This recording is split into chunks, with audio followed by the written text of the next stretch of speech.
দীর্ঘ ২৭ বছর পর কিশোরগঞ্জ সদর উপজেলা বিএনপির দ্বিবার্ষিক সম্মেলন অনুষ্ঠিত হয়েছে।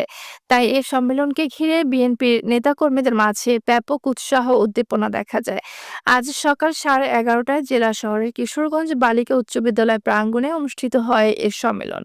কিশোরগঞ্জ সদর উপজেলা বিএনপির আহ্বায়ক খালেদ সাইফুল্লাহ সোহেল এর সভাপতিত্বে ও সদস্য সচিব মোহাম্মদ ইসরাইল মিয়ার সঞ্চালনায় সম্মেলনে প্রধান অতিথি হিসেবে উপস্থিত ছিলেন বিএনপির জাতীয় নির্বাহী কমিটির যুগ্ম মহাসচিব হাবিব খান নবী।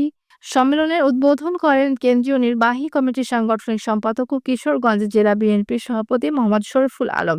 বিশেষ অতিথি হিসেবে উপস্থিত ছিলেন কেন্দ্রীয় নির্বাহী কমিটির সহ সাংগঠনিক সম্পাদক ও ময়মনসিংহ মহানগর বিএনপির সিনিয়র যুগ্ম আহ্বায়ক আবু ওয়াহাব আকন্দ, বিএনপির জাতীয় নির্বাহী কমিটির সদস্য লায়লা বেগম। সম্মেলনে প্রধান বক্তা হিসেবে ছিলেন জেলা বিএনপির সাধারণ সম্পাদক মাজহারুল ইসলাম। পরে বিনা প্রতিদ্বন্দ্বিতায় খালেদ সাইফুল্লাহ সোহেলকে সভাপতি ও মোহাম্মদ ইসরাইল মিয়াকে সাধারণ সম্পাদক করে কমিটি ঘোষণা করা হয়েছে।